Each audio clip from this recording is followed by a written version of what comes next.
এবার চলে আসি পুরোপুরি মূল অনুষ্ঠানে।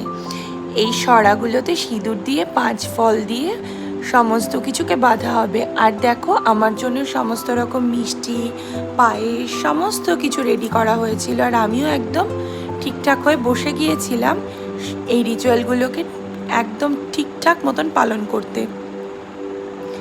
সুন্দর করে এটাকে গামছার মধ্যে বাঁধা হচ্ছিল। এই হচ্ছে আমাদের বাড়ির সব থেকে ক্ষুদে সদস্য। সবাই বসে এই রিচুয়ালসগুলোকে ভালো করে দেখছিল, আর আমিও বসে অপেক্ষা করছিলাম কখন একদম শুরু হবে বলে। এর মধ্যে মা কাকিমারা একটু সিঁদুর ছোঁয়াছুঁই করে নিল, এটা নাকি নিয়ম করতেই হয়। আর আমার গলায় কাঠের মালাও আর কি পরিয়ে দেওয়া হলো। সমস্ত কিছু একদম রেডি। চলো বন্ধুরা, পরের সমস্ত অনুষ্ঠান একে একে দেখার জন্য আমার চ্যানেলটাকে তাড়াতাড়ি সাবস্ক্রাইব করো।